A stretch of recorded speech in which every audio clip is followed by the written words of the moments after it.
Detective Jake Wilson was halfway through his third cup of coffee when the radio call shattered the quiet of Denver's snowy December night. He'd been reviewing case files at his desk, the precinct unusually calm for a Thursday evening. At 11:47 p.m., the static crackled with the words every cop dreads hearing. Officer down, officer down. Shots fired at 2847 Maple Street. Officer Rodriguez is down. I repeat, Officer Rodriguez is down. Jake's coffee mug crashed to the floor, ceramic shards scattering across the worn linoleum. Tom Rodriguez, his partner, his best friend, his daughter's godfather, was in trouble. Jake's hands trembled as he grabbed his jacket and weapon, his mind racing through the worst-case scenarios. Tom had volunteered to take the domestic violence call alone, insisting Jake stay behind to finish paperwork. It's probably nothing, Tom had said with that characteristic smile. Just Mr. and Mrs. Henderson arguing about the thermostat again. The drive to Maple Street felt like an eternity, though Jake's speedometer read 90 miles per hour. Red and blue lights painted the snowy streets in urgent colors as emergency vehicles converged on the scene. Jake's radio crackled with updates. Suspect fled on foot. K-9 units en route.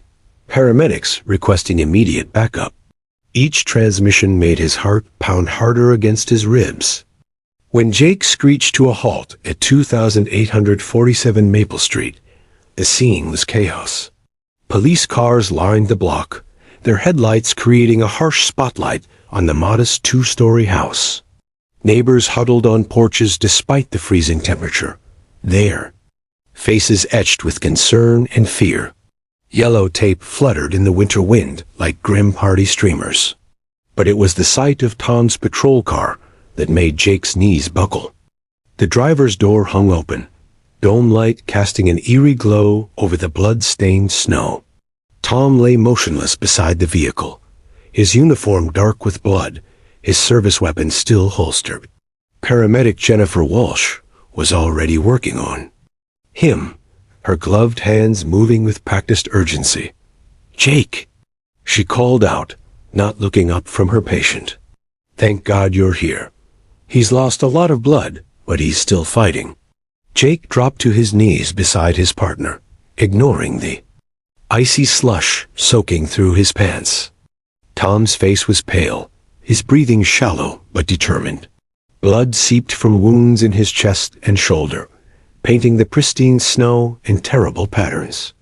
Jake had seen crime scenes before, had witnessed violence in all its forms, but seeing his best friend broken and bleeding was something entirely different. "Tom, buddy, can you hear me?" Jake whispered, taking his partner's gloved hand in both of his. Tom's eyes fluttered open, unfocused but aware. His lips moved, trying to form words. "Jake, ... Tom's voice was barely audible above the chaos around. Them. The call, it was a trap. He was waiting ... Tom's grip tightened on Jake's hand with surprising strength. "Promise me ... Promise you'll look after them. Maria and Lily. They're everything to me." "Don't talk like that," Jake said, his voice cracking. "You're gonna be fine. The paramedics are here. We're getting you to Denver General.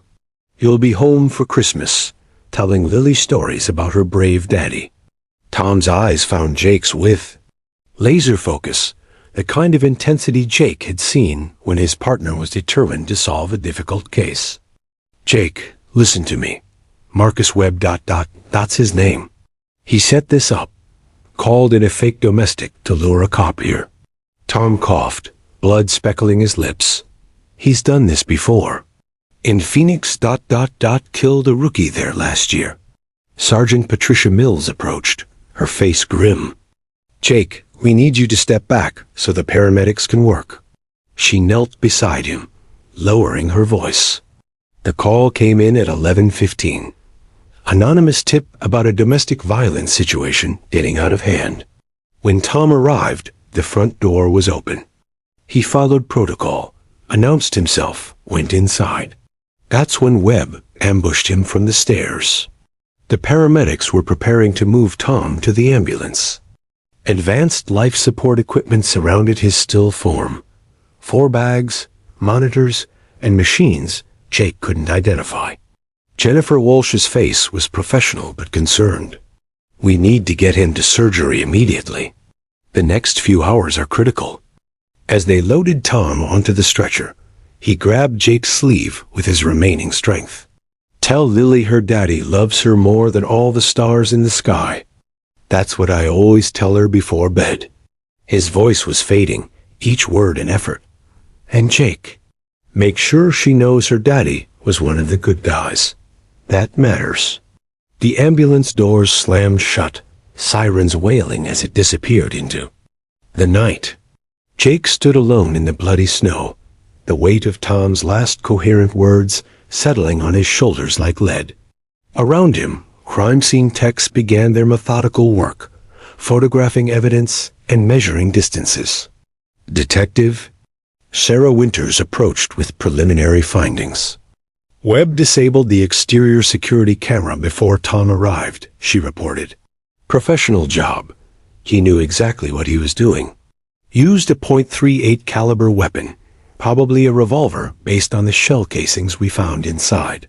Tom never had chance to draw his weapon." Jake stared at the Rodriguez family photo Tom kept clipped to his visor, now spattered with blood. 3-year-old Lily beamed from the picture, missing her 2 front teeth, wearing a tiny police costume from last Halloween.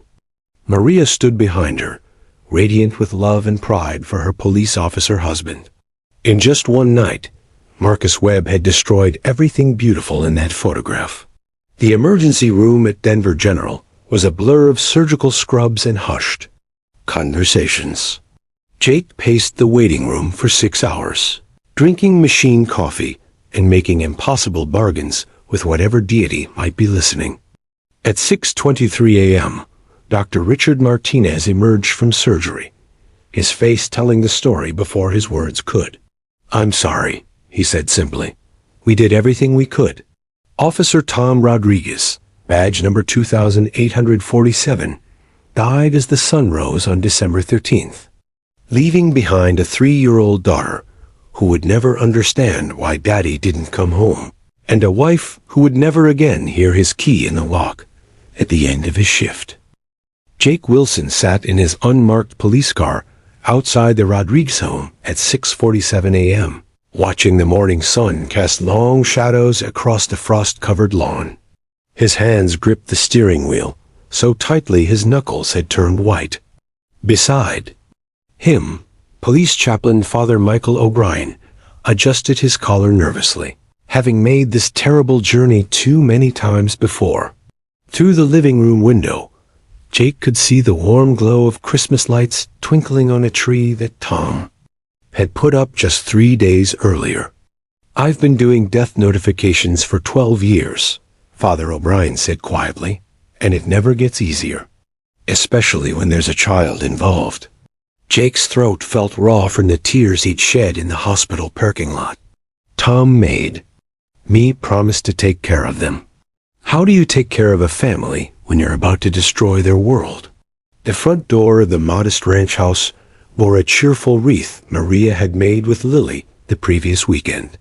Red ribbons and silver bells caught the morning light, a cruel contrast to the darkness they were about to bring inside.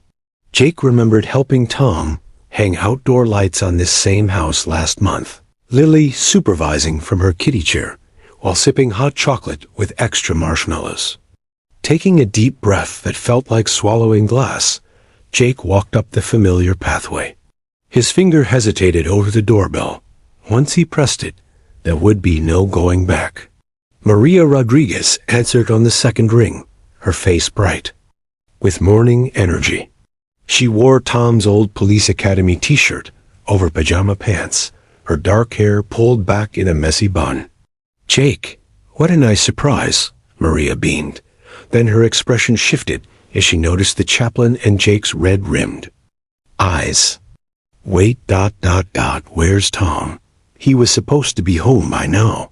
His shift ended at midnight." Jake's carefully rehearsed words evaporated. Maria ... Can we come inside? We need to talk. The color drained from Maria's face instantly. She stepped back, one hand flying to her mouth, the other gripping the doorframe for support. No, don't you dare say what I think you're going to say. Tom is fine. He's probably just finishing paperwork. You know how thorough he is with reports. From somewhere deeper in the house came the sound of tiny feet running across hardwood floors. Mommy, is that Uncle Jake? Did he bring donuts like Daddy promised? 3-year-old Lily Rodriguez appeared at her mother's side, her wild curls sticking up at impossible angles. She wore footy pajamas covered in police cars and carried her favorite stuffed animal, a German shepherd she'd named Officer Buddy after the K9 unit dogs Tom often brought by the house. Lily's innocent excitement was like a knife twisting in Jake's chest. This little girl who called him Uncle Jake, who made him Father's Day cards, because Daddy says you're like his brother, was about to have her entire world shattered. Hi. There, Princess Lily, Jake managed, his voice barely steady. Can Uncle Jake and Father Michael come inside for a few minutes? We need to talk to Mommy about something important. Maria's legs gave out. She sank onto the couch, pulling Lily close to her chest with trembling hands. Just tell me, she whispered. Whatever it is, just say it quickly. Jake knelt in front of them, taking Maria's free hand in both of his. The Christmas tree lights blinked merrily in the background, and Tom's Police Academy graduation photo smiled down from the mantel. Maria, there was an incident during Tom's shift last night. He responded to what we thought was a domestic violence call on Maple Street. Daddy went to help people, Lily interrupted proudly. Daddy helps people who are scared. That's right, sweetheart, Jake said, his voice breaking slightly. Your daddy was helping people, but the call was a trap. A very bad man was waiting for a police officer to arrive. Maria's hand flew to her mouth, muffling a sob. Oh God, Jake, how bad? Which hospital? I need to see him right now. The silence stretched like an eternity. Father O'Brien stepped forward, placing a gentle hand on Maria's shoulder. Mrs. Rodriguez, I'm so very sorry. Officer Rodriguez sustained critical injuries in the line of duty. The medical team at Denver General did everything humanly possible, but no. Maria's voice was barely a whisper, then grew stronger. No, you're wrong. Tom is careful. Tom is smart. Tom always comes home to us. Always. Lily looked between the adults, her young mind trying to process the tension in the room. Where's Daddy? Is Daddy at work? When is Daddy coming home for pancakes? He promised we'd make Mickey Mouse pancakes this morning. Jake felt his heart shatter into a million pieces.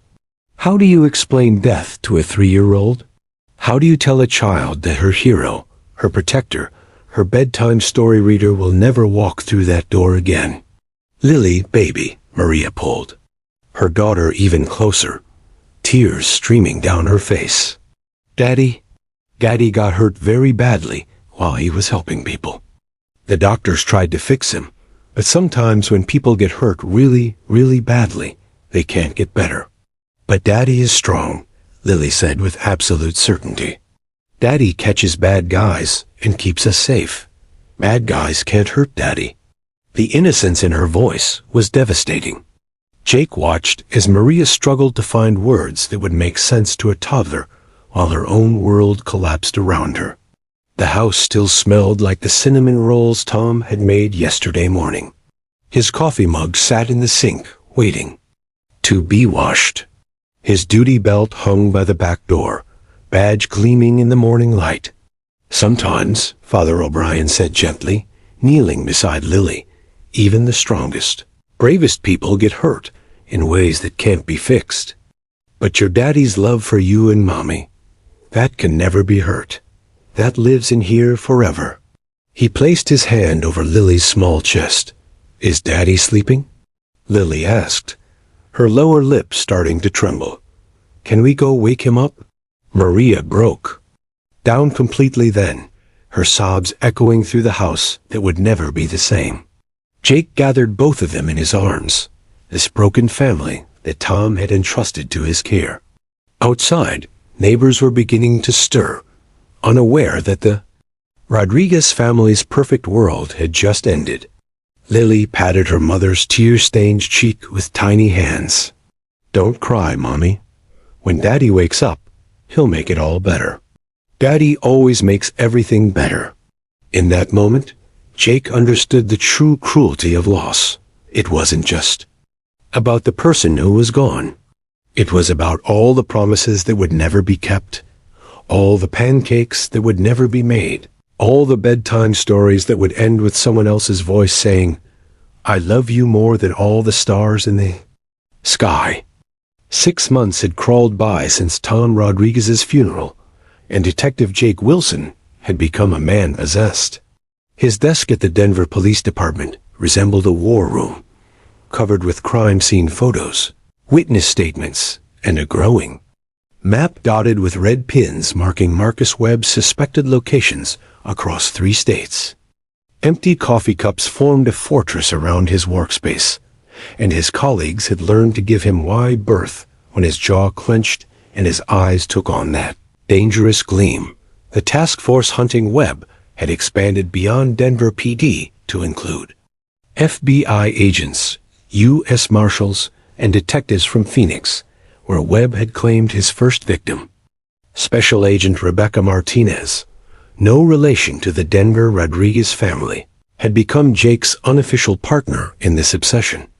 A 15-year veteran of the Bureau's Violent Criminal Apprehension Program, she understood the burning need for justice that consumed Jake's every waking moment.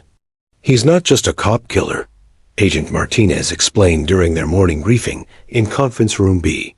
"Webb is a predator who specifically targets law enforcement. Our behavioral analysis unit believes he gets a psychological thrill from outsmarting police officers, men and women he sees as authority figures who somehow wronged him." Jake studied the crime board they'd assembled, a timeline of destruction spanning 2 years. Phoenix officer Miguel Santos, age 26, shot during a fake armed robbery call. Detective Sarah Kim from Albuquerque, killed responding to a fabricated kidnapping report. Now Tom Rodriguez, ambushed at a non-existent domestic violence scene. 3 murders, 3 devastated families, one calculating killer who seemed to vanish like smoke. "There's a pattern here," Jake muttered, pointing to the timeline. Webb moves every 6 to 8 months, always heading east. He takes time to study his targets, learns their routines, their patrol areas. This isn't random violence, it's methodical execution. The breakthrough came from an unexpected source. Detective Ray Hutchinson from the Las Vegas Metropolitan Police Department called Jake's direct line at 2:17 a.m. on a sweltering July morning. Jake had been dozing at his desk, surrounded by case files that had become his constant companions. "Detective Wilson? This is Hutchinson in Vegas. We might have your boy. Marcus Anthony Webb, 5'10", brown hair, scar above his left eyebrow." Jake was instantly awake, adrenaline flooding his system. "What have you got?" Motel clerk at the Desert Palms Inn recognized him from the Bolo alert we circulated. Says he's been paying cash, registered under the name Michael Watson. Real twitchy guy, keeps the curtains drawn, only comes out at night. But here's the kicker, he's been asking the front desk about police patrol schedules in the area. Within 4 hours, Jake was on a plane to McCarran International Airport, his service weapons secured in checked luggage, and his heart hammering against his ribs. Agent Martinez met him at the gate, her expression grim but determined. "Las Vegas. PD has the motel under surveillance," she briefed him during the taxi ride through the neon-bright city. Webb's in room 247, second floor, registered 3 days ago. They're waiting for federal marshals to coordinate the arrest. But Jake ... double quotes. She paused, studying his profile. You need to know that when we take him alive, and we will, you can't be the one to put hands on him. Your emotional involvement could compromise the entire case. Jake's jaw tightened. He murdered my partner. He left a little girl without her father, and a wife without her husband. I've been hunting this bastard for 6 months. Which is exactly why you need to stay back when we breach that door. Tom Rodriguez deserves justice, not revenge. There's a difference. The Desert Palms Inn was a stereotypical Vegas dive. Peeling paint, flickering neon sign, and the kind of clientele that preferred cash transactions and no questions asked. At 6:30 p.m., as the desert sun began its descent toward the mountains, Jake crouched behind an unmarked van with Agent Martinez and 4 heavily armed U.S. Marshals. Marshal Tawny Reeves, a 20-year veteran with arms like tree trunks, reviewed the tactical plan one final time. Webb's got one exit, the front door. Windows don't open in these older motels. We go in hard and fast, before he has time to reach for a weapon. Through high-powered binoculars, Jake watched room 247's curtained window. Somewhere behind that cheap fabric was the monster who had stolen Tom's life. The man who had turned Lily's bedtime prayers from "God bless Daddy at work" to "God, please tell Daddy I miss him." Jake's hand instinctively moved to his service weapon. Fingers tracing the grip Tom had helped him choose when he'd first made detective.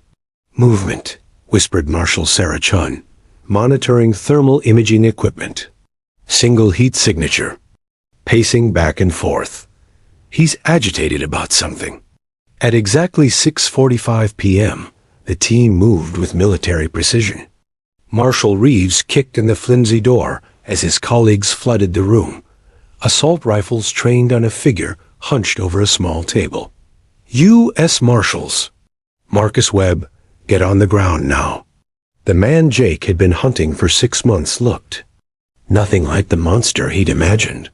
Webb was thin, almost skeletal, with greasy hair and the pallor of someone who avoided sunlight.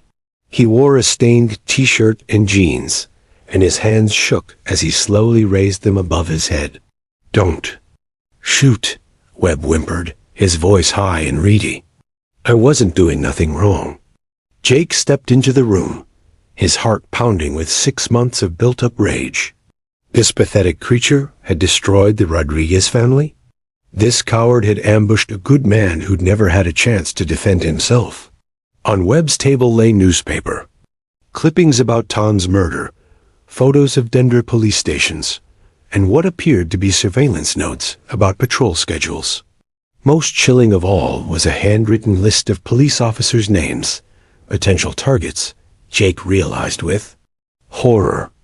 "Marcus Anthony Webb," Agent Martinez said formally. "You're under arrest for the murders of Officer Tom Rodriguez, Detective Sarah Kim, and Officer Miguel Santos. You have the right to remain silent." As the handcuffs clicked into place, Webb looked directly at Jake with dead, emotionless eyes. "You must be Rodriguez's partner," he said with a twisted smile. "He screamed your name before he died. Said to tell you he was sorry he couldn't keep his promise about something." Jake lunged forward, but Marshal Reeves caught him, holding him back as Webb was led away in shackles. "He's not worth it, Detective. You got him. That's what matters." But as Jake watched the man who'd murdered his best friend disappear into a federal transport van, he realized that catching Webb was only the beginning. The real justice would come in a Denver courtroom, where a 3-year-old girl might finally get answers about why her daddy never came home. The Denver County Courthouse had never seen a case quite like People vs. Marcus Webb. By 7:30 a.m. on sentencing day, the October morning was crisp with autumn's first bite, and media vans lined Bannock Street like a parade of vultures. Inside the imposing granite building, courtroom 4A buzzed with nervous energy as victims' families, law enforcement officers, and reporters filled every available seat. Maria Rodriguez sat in the front row, clutching 3-year-old Lily's tiny hand as if it were her lifeline to sanity. The past 10 months since Tom's murder had aged Maria 5 years. Dark circles shadowed her eyes, and her once vibrant smile had been replaced by a careful mask of composure she wore for Lily's sake. The little girl, now almost 4, wore a navy blue dress with white flowers, the same dress she'd planned to wear to Easter service with Daddy. "Mommy, why are there so many people here?" Lily whispered, her voice barely audible above the courtroom's murmur. "Is this where the bad man lives?" "No, sweetheart," Maria said softly, smoothing Lily's dark curls. "This is where the judge decides what happens to people who break the law. Remember how Daddy used to explain that police officers catch bad guys, and then judges decide how to help them learn not to be bad anymore?" Lily nodded solemnly, clutching her favorite possession, a small stuffed police badge that had been Tom's from his academy graduation. She'd insisted on bringing Daddy's badge to court because Daddy should be here too, even if he's in heaven with the angels. Behind them, Jake Wilson sat with the extended police family that had formed around the Rodriguez women. Sergeant Patricia Mills, Officer Danny Chun, and Detective Ray Hutchinson had all arranged their shifts to be present for sentencing. They formed a protective wall of blue around Maria and Lily, their presence both comforting and heartbreaking. At exactly 8:45 a.m., an unexpected figure entered the packed courtroom. Officer Sarah Chun led a magnificent golden retriever through the heavy wooden doors, the dog's official vest reading, Victim Services Denver PD. The animal moved with quiet dignity, his intelligent brown eyes seeming to assess every person in the room. "That's Max," Officer Chun explained quietly to the bailiff. "He's certified for victim support during traumatic proceedings. We thought he might help with the child witness." Max was no ordinary police dog. At 5 years old, the Golden Retriever had comforted over 300 crime victims during his career. He'd sat with rape survivors during testimony, provided silent support to children testifying against abusive parents, and had an almost supernatural ability to sense when someone needed his particular brand of healing. As Officer Chun guided Max down the center aisle, something extraordinary happened. Lily Rodriguez, who had been listless and anxious all morning, suddenly came alive. Her entire face transformed as she spotted the beautiful dog, her eyes widening with the first genuine joy anyone had seen from her in months. "Mommy, look," she whispered urgently, bouncing slightly in her seat. "A doggy, a police doggy." Max paused mid-stride, his trained instincts picking up on something the humans around him had missed. Slowly, deliberately, he turned his head toward Lily, their eyes meeting across the crowded courtroom. For a moment that seemed to stretch into eternity, the grieving child and the therapy dog simply looked at each other, some kind of silent understanding passing between them. "Can I pet him, Mommy?" Lily asked, her voice filled with the first excitement Maria had heard in months. "Daddy always said police doggies are the goodest boys in the whole world." Officer Chun noticed the exchange and approached their row. "Would it be all right if Max sits with your family during the proceedings? He's specially trained to provide comfort during difficult times." Maria's eyes filled with tears. She hasn't shown interest in anything since. She couldn't finish the sentence. But Chun understood. "Max has a gift," Chun said gently. "He seems to know exactly what people need, especially children who've experienced trauma." As Max settled beside their bench, Lily immediately gravitated toward him. The dog remained perfectly still, allowing the little girl to run her tiny fingers through his golden fur. For the first time in months, Lily's shoulders relaxed, the constant tension she'd carried since losing her father beginning to melt away. "Are you Daddy's friend?" Lily whispered to Max, her face pressed close to his soft ear. "Daddy told me police doggies are special angels that help people when they're scared." Max responded by gently placing his large head on Lily's lap, his warm brown eyes never leaving her face. The simple gesture seemed to unlock something in the little girl that months of grief counseling hadn't been able to reach. "He likes me, Mommy," Lily said with wonder. "I think Daddy sent him to take care of us." Around the courtroom, even hardened law enforcement officers found themselves wiping away tears. Sergeant Mills, a 25-year veteran who'd seen every kind of human tragedy, leaned over to Jake. "I've never seen anything like this. It's like that dog knows exactly what she's been through." At 9 a.m. sharp, Judge Patricia Morrison entered the courtroom, her black robes flowing behind her like wings of justice.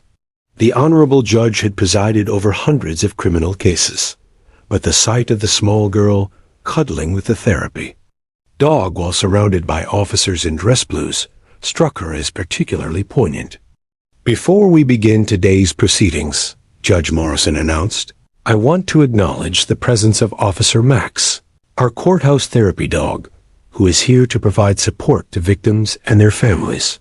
Max is a certified member of our judicial family, and his presence reminds us that justice extends beyond punishment to include healing and hope." As if he understood he'd been formally introduced, Max lifted his head slightly, his tail offering one gentle wag before settling back against Lily's side. Marcus Webb was brought into the courtroom in shackles, his orange jumpsuit a stark contrast to the dignity surrounding him. When his eyes swept the crowd and landed on the little girl with the therapy dog, something flickered across his face, perhaps the first sign of remorse he'd shown since his arrest. "Today," Judge Morrison continued, "we gather not just to sentence a defendant, but to honor the memory of Officer Tom Rodriguez and to support the family he left behind. Justice takes many forms, and sometimes it comes with 4 legs and a heart full of unconditional love." Lily looked up at her mother, Max's steady presence having transformed her from a frightened, grieving child into something approaching her old self. "Mommy, I think Daddy did send him. This doggy feels like a hug from heaven."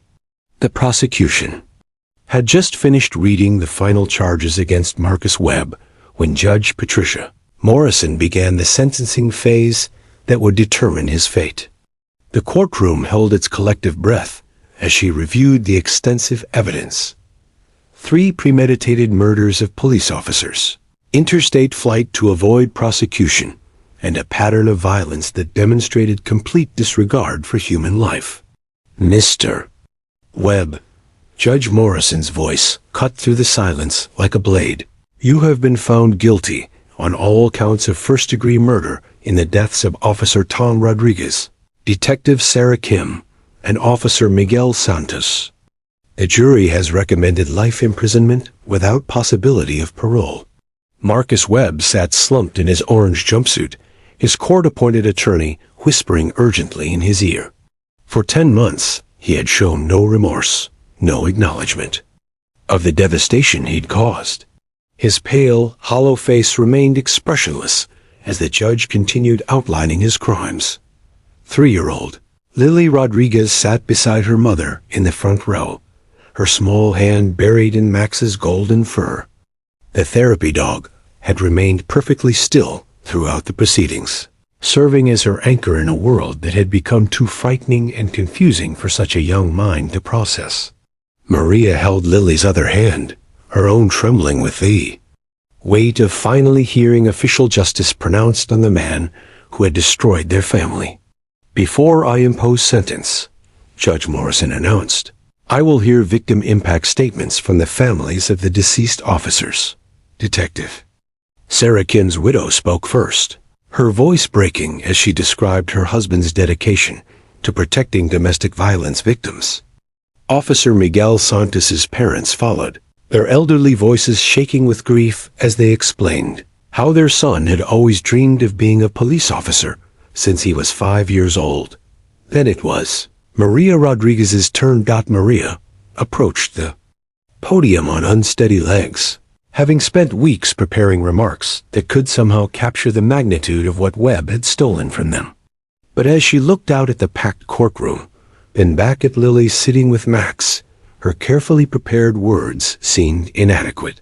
"Your Honor," Maria began, her voice barely above a whisper, "Tom Rodriguez was more than just my husband and Lily's father.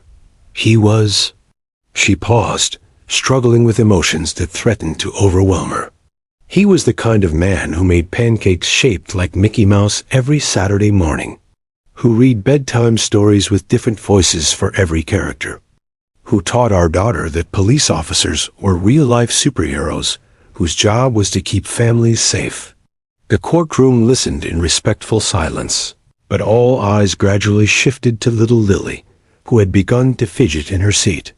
Max sensed her growing agitation and gently nuzzled her arm, but something was building inside the little girl that even the therapy dog couldn't calm. "Lily asks me every night when Daddy is coming home," Maria continued, tears streaming down her face. "She sets a place for him at dinner. She saves her drawings to show him when he gets back from catching bad guys. How do you explain to a 3-year-old that the bad guy won?" As her mother's voice cracked with emotion, something shifted in Lily. She had been unusually quiet all morning, but now she was squirming, looking between her mother at the podium, the man in orange who everyone kept staring at, and Max beside her. The dog's steady presence had given her courage she didn't know she possessed. Judge Morrison was in the middle of explaining the severity of Webb's crimes when it happened. Lily Rodriguez stood up on her seat. The movement was so sudden, so unexpected, that conversation stopped mid-sentence throughout the packed courtroom. Maria turned from the podium, her eyes widening as she saw her daughter standing with one tiny hand resting on Max's head, the other pointing directly at the therapy dog. "Mommy." Lily's clear, strong voice rang out across the silent courtroom, carrying with the perfect acoustics that only a child's voice seemed to possess. Every person in the room, lawyers, police officers, reporters, family members, turned to look at the little girl in the navy dress with white flowers. "Mommy, is that Daddy's police doggy?" she asked, her voice filled with sudden understanding and wonder. "Did Daddy send his special police doggy to catch the bad man?" The courtroom erupted in stunned silence. Judge Morrison, who had been preparing to deliver Webb's sentence, paused mid-sentence. Even the court stenographer stopped typing, her fingers frozen over the keys. But Lily wasn't finished. "Daddy told me police doggies are the bravest in the whole world," she continued, her voice growing stronger as she looked directly at Max. "He said they help catch bad guys when regular police officers can't do it alone." She turned toward Webb, her innocent eyes meeting his for the first time. "Are you the bad man who hurt my daddy?" Maria gasped, starting toward her daughter, but Jake Wilson gently caught her arm. Something profound was happening, and everyone in the courtroom seemed to understand that interrupting would break whatever spell this little girl was weaving. Lily looked back at Max, then at the packed courtroom, full of police officers in their dress blue uniforms. "Daddy said when police officers go to heaven, they send special angels to help the police officers still working. Is that you, doggy? Are you Daddy's angel?" Tears were flowing freely throughout the courtroom now. Judge Morrison removed her glasses and wiped her eyes. Even some of Webb's family members in the back rows were crying openly. But the moment that truly stopped time came next. Lily climbed down from her seat and walked directly to Max, wrapping her small arms around his neck. Looking up at Judge Morrison with the absolute clarity that only children possess, she said, "Your Honor," using the formal address she'd heard others use, "my daddy can't catch this bad man anymore because he's in heaven with God. But he sent his police doggy to make sure someone good was here to help. Daddy always said the good guys win when they work together. She turned to look directly at Marcus Webb, this tiny girl staring down the man who had destroyed her family. Good guys did win, didn't they? Because Daddy's doggy helped catch you. In that moment, with a 3-year-old's perfect moral clarity, Lily Rodriguez had articulated what justice truly meant better than any lawyer's closing argument ever could. She had transformed a courtroom focused on punishment into a place of healing, hope, and the unshakable belief that love and goodness ultimately triumph over evil. The silence that followed was so complete you could hear the autumn wind against the courthouse windows, as if the entire world was holding its breath to honor the profound truth a little girl had just spoken. The silence that followed, Lily's words seemed to suspend time itself. Judge Patricia Morrison sat motionless at her bench, her gavelled hand frozen mid-air, as if afraid that any movement might shatter the profound moment that had just unfolded. In the gallery, seasoned police officers who had witnessed the worst of humanity found themselves reaching for tissues, their composure completely undone by a 3-year-old's pure understanding of justice.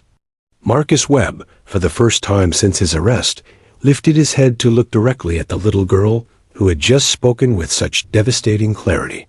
His hollow, emotionless eyes, the same eyes that had shown no remorse during months of proceedings, now glistened with what appeared to be the first tears he had shed since childhood.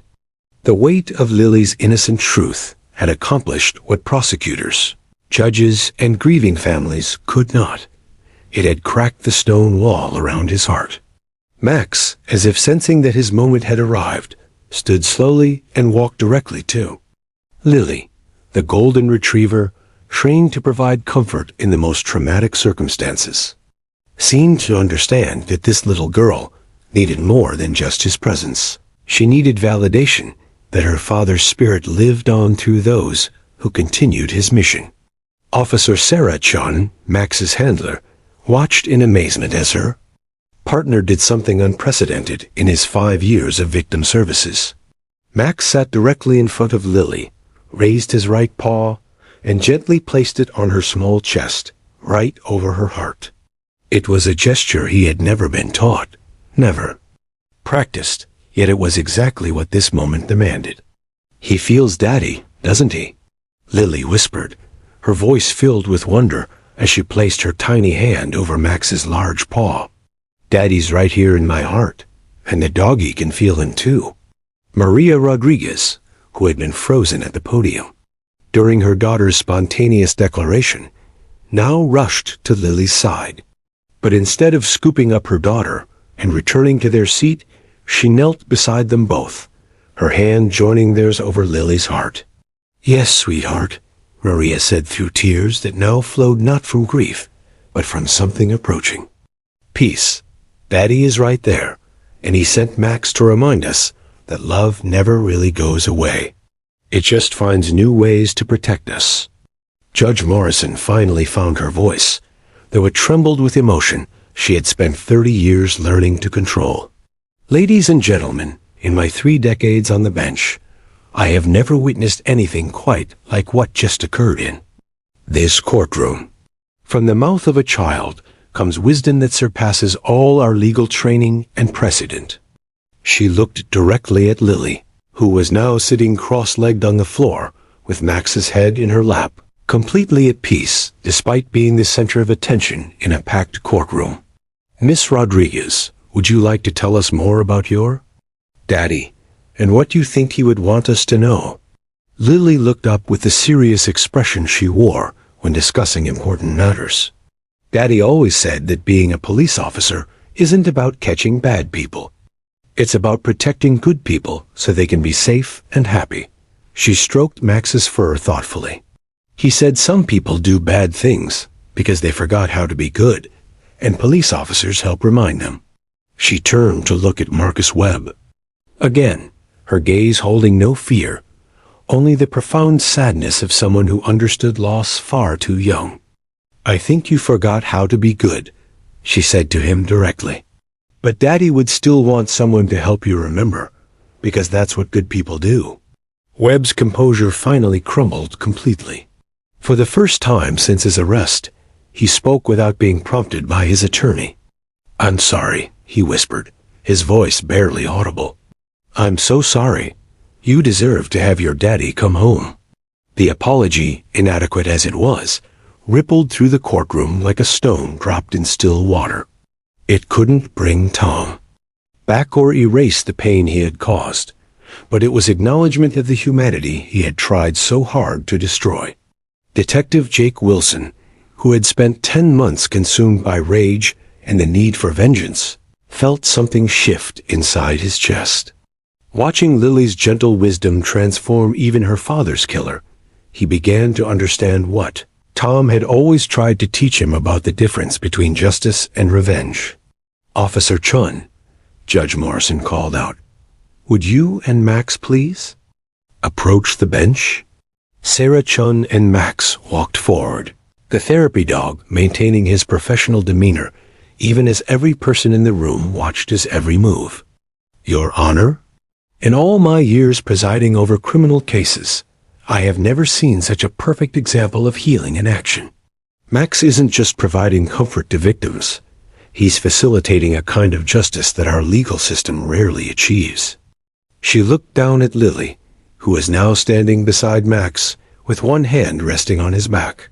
"Would you be willing to continue working with the Rodriguez family beyond today's proceedings?" Officer Chun's eyes filled with tears. "Your Honor, it would be an honor." Max seems to have found his most important assignment. As if he understood the conversation, Max walked back to Lily and sat beside her, his tail wagging once in what appeared to be agreement. Lily looked up at him with complete trust and wrapped her arms around his neck. "Can Max come visit us sometimes?" she asked her mother. "I want to tell him more stories about Daddy, and I think Daddy would like knowing we have a police officer friend to keep us safe." Before Maria could answer, Jake Wilson stood up from his seat in the gallery. "If it's all right with everyone," he said, his voice thick with emotion, "I'd like to volunteer to help coordinate those visits. Tom made me promise to look after you both, and I think having Max as part of that promise would make him proud." The courtroom erupted in quiet applause. Not the kind that celebrates victory, but the kind that honors healing. Judge Morrison smiled through her tears as she watched this unlikely family form before her eyes. A grieving widow, her wise little daughter, a therapy dog with an extraordinary gift, his dedicated handler, and a detective learning to transform his grief into love. "This court stands in recess," Judge Morrison announced, "so that we might witness something far more important than sentencing. We are witnessing the very best of humanity rising from its darkest moments." As people began to file out of the courtroom, Lily remained on the floor with Max, whispering secrets that only a little girl and her father's four-legged angel would ever share. Within 24 hours of Lily Rodriguez's courthouse moment, her words had traveled far beyond the walls of Denver's county courthouse.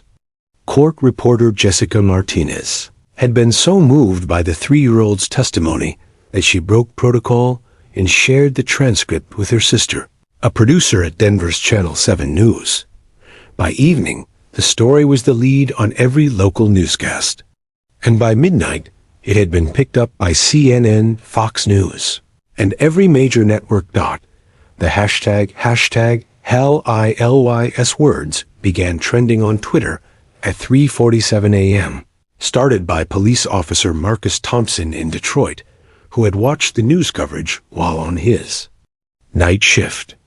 "This little girl understands justice better than most adults," he tweeted, along with a photo of himself and his K9 partner. Tom Rodriguez raised the hero. Within days, the story had reached international audiences. The BBC ran a feature titled, "American Child's Wisdom Teaches World About Forgiveness." Police departments from London to Tokyo were sharing Lily's words in their roll call meetings, using her innocent clarity to remind officers why they had chosen to serve and protect. For Maria Rodriguez, the sudden media attention was overwhelming. Her phone rang constantly with interview requests from Good Morning America, The Today Show, and 60 Minutes. Reporters camped outside their modest Denver home, hoping for a glimpse of the little girl whose words had moved a nation. "I just want my daughter to have a normal childhood," Maria confided to Jake Wilson during one of his regular visits. They sat at her kitchen table while Lily played in the backyard with Max, who had become a twice-weekly visitor per the arrangement officer. Chun had worked out with the department. Jake watched through the window as Lily threw a tennis ball for Max, her laughter carrying on the autumn wind. Tom always said she was special. I don't think he ever imagined she'd touch this many lives. The media attention had brought unexpected consequences. A Tom Rodriguez Memorial Fund, originally established by the Denver Police Department to secure Lily's college education, had received over $400,000 in donations from strangers across the world. Police officers from every state had sent cards, patches, and small gifts. A retired police dog handler from Germany had even sent Lily a hand-carved wooden police dog identical to Max. More significantly, Lily's words had sparked a national conversation about victim impact statements and restorative justice. Law schools were adding her courthouse moment to their curricula as an example of how healing could be more powerful than punishment. The American Bar Association invited Maria to speak at their annual convention about the transformative power of allowing children's voices to be heard in criminal proceedings. "Mommy, why do people keep calling us?" Lily asked one evening as Maria screened yet another call from a television producer. "Are we famous like the people on TV?" Maria knelt beside her daughter, smoothing the dark curls that reminded her so much of Tom. "People heard what you said about Daddy and Max, and it helped them understand something important. Sometimes when we tell the truth from our hearts, it helps other people heal too. Like when I told the bad man that Daddy would still want someone to help him remember how to be good." Lily asked with the matter-of-fact tone she used when discussing complex emotions. "Exactly like that, sweetheart." The most surprising development came 3 weeks after sentencing. Marcus Webb's attorney contacted the district attorney's office with an unusual request. Webb wanted to write a letter to Lily Rodriguez. The request sparked heated debate among prosecutors, victim advocates, and the Rodriguez family's legal team. "Absolutely not," was Jake's initial reaction when Maria asked his opinion. "That monster doesn't get to have any contact with her whatsoever." But Maria surprised everyone, including herself, with her response. What if this is part of what Lily was talking about? What if helping him remember how to be good is exactly what Tom would have wanted? The letter, when it arrived, was brief but profound. "Dear Lily, I know I can never undo the terrible thing I did to your family. I took away your daddy, and I'm sorry in ways that words can't express. But your words in that courtroom reminded me that I used to be someone's little boy too, and that little boy wouldn't have wanted to hurt anyone. I want you to know that your daddy's love for you was so strong that even someone as broken as me could feel it. When you talked about good guys working together and police dogs being angels, you helped me remember that I used to believe in good things too. I will spend the rest of my life in prison, but because of what you said, I won't spend it being angry anymore. I'll try to help other people here remember how to be good, like your daddy would have wanted. Thank you for showing me that even someone like me can still learn to be better." Marcus Webb *. Maria read the letter aloud to Lily that evening as they sat on the couch with Max stretched across both their laps. When she finished, Lily was quiet for a long moment. "Is the bad man trying to be good now?" she finally asked. "I think he's trying, baby. I think your words helped him remember how.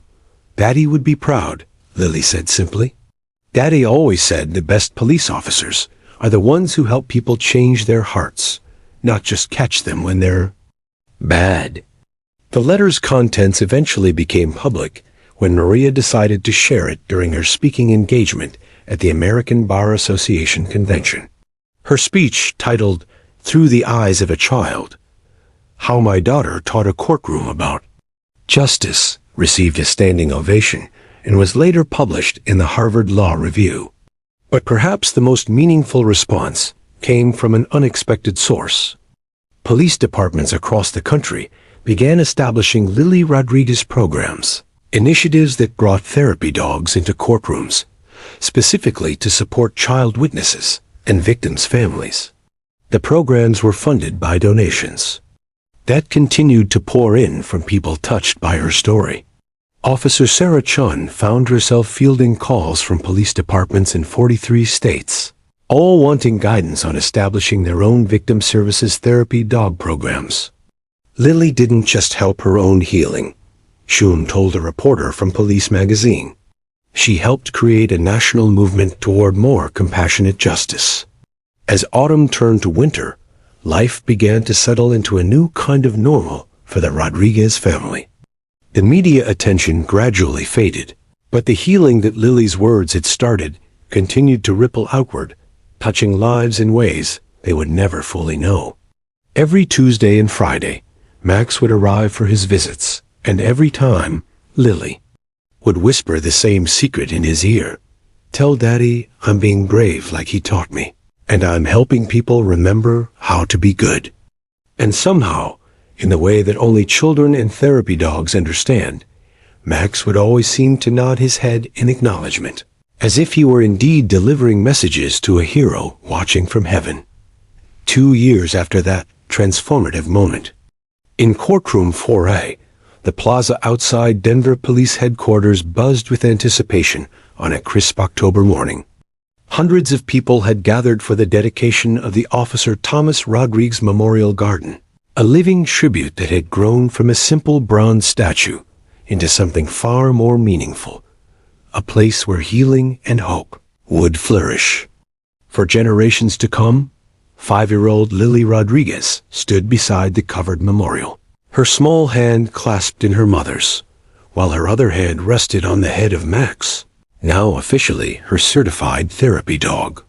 The Golden Retriever had become such an integral part of their healing journey that the Denver Police Department had made the unprecedented decision to permanently assign him to the Rodriguez family while maintaining his role in victim services. "Are you nervous, sweetheart?" Maria asked, adjusting the small microphone that would carry Lily's voice across the crowd of police officers, city officials, families of fallen officers, and citizens whose lives had been touched by her story. "A little," Lily admitted, then looked down at Max with the confidence that had become her trademark. "But Daddy always said when you're doing something important, it's okay to be a little scared. That's how you know it matters." The crowd represented a remarkable cross-section of lives that had been changed by Lily's words 2 years earlier. Detective Jake Wilson stood in his dress uniform beside his new partner, Officer Sarah Chun, who had left Canine Victim Services to return to patrol duty but continued to coordinate therapy dog programs nationally. Behind them sat Marcus Webb's sister, Patricia, who had driven from Phoenix to witness this ceremony honoring the man her brother had killed, a gesture of reconciliation that had taken years of counseling and soul-searching to reach that mayor. Catherine Williams stepped to the podium first, her voice carrying across the crowd through strategically placed speakers. 2 years ago, a little girl taught our entire nation that justice isn't just about punishment, it's about restoration, healing, and the courage to transform pain into purpose. The Officer Thomas Rodriguez Memorial Garden represents more and remembrance. It represents the living legacy of love triumphing over loss. As the mayor spoke, Lily's attention was drawn to a group of children seated in the front rows, kids from the Denver Children's Advocacy Center, who had been helped by therapy dogs inspired by her courthouse moment. Among them was 8-year-old Marcus Chun, no relation to Officer Sarah Chun, whose testimony in his abuse case had been supported by a golden retriever named Justice, part of the first Lily Rodriguez program established in Colorado. Police Chief Robert Martinez took the podium next, his voice thick with emotion as he addressed the crowd. Officer Tom Rodriguez always believed that the measure of a police officer wasn't in the arrests made or the cases solved, but in the lives touched and the hope restored. His daughter has proven that his legacy extends far beyond his badge. It lives in every act of compassion, every moment of healing, and every time someone chooses understanding over anger. The ceremony's most powerful moment came when Judge Patricia Morrison, now retired but serving as chairwoman of the National Restorative Justice Council, approached the podium. In 30 years on the bench, I witnessed thousands of cases, but only one that fundamentally changed how I understood justice. Today, that lesson is carved not just in bronze and stone, but in the hearts of everyone who believes that healing is possible, even in our darkest moments. Finally, it was Lily's turn to speak. As she approached the microphone with Max at her side, a hush fell over the crowd.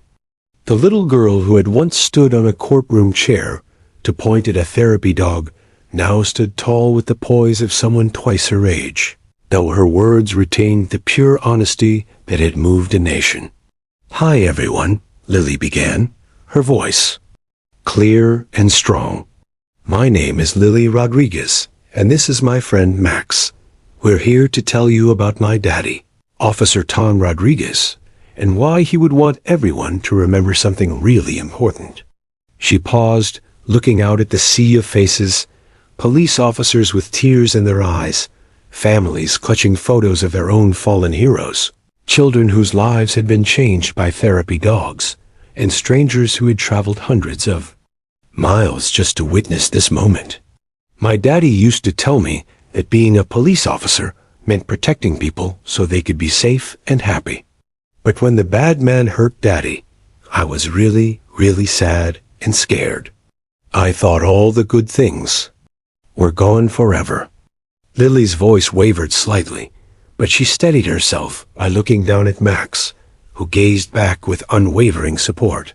"But then I met Max in the courtroom, and I realized that Daddy hadn't really gone away. All the love Daddy had for keeping people safe was still here, just in different people in different ways. Max helps scared kids feel better. Uncle Jake makes sure Mommy and I are okay. Officer Chun teaches other police officers how to help people heal. All of Daddy's friends keep doing the good work he started." The crowd was silent, except for the sound of tissues being quietly pulled from pockets and purses. So when people ask me what I want to be when I grow up, I tell them I want to be like my daddy, not just a police officer, but someone who helps people remember how to be good when they forget. Because that's what real heroes do. They don't just catch bad guys. They help make more good guys. As the memorial was unveiled, revealing not just a bronze statue of Officer Rodriguez, but an entire garden featuring benches where therapy dogs could comfort visitors, a playground where police officers could connect with children, and a meditation area where families of fallen officers could find peace, something extraordinary happened. Max, without any command from his handler, walked to the center of the garden and sat directly beneath Tom's statue. Lily followed him, placing her small hand on the bronze nameplate that read, "Officer Thomas Rodriguez, Protector, Father, Hero. His love lives on through those who serve." "I think Daddy likes his garden, Max," she whispered to her four-legged friend. "And I think he's proud that we're keeping his promise to help people stay safe and happy." As the ceremony concluded, and people began to file through the garden, touching the statue, reading the memorial plaques, and watching children play where once there had only been empty space, it was clear that Officer Tom Rodriguez's legacy had achieved something remarkable. It had transformed grief into healing, loss into purpose, and one family's pain into a nation's renewed faith in the power of love to overcome even the darkest evil. In the weeks that followed, Police departments across the country began establishing their own memorial gardens, therapy dog programs, and restorative justice initiatives, all inspired by a little girl who had looked at her father's killer and seen not a monster, but someone who had simply forgotten how to be good. And in Denver, every evening at sunset, if you walked past the Officer Thomas Rodriguez Memorial Garden, you might catch a glimpse of a little girl and her golden retriever sitting quietly beneath a bronze statue, sharing secrets that only daughters and their father's four-legged angels would ever truly understand.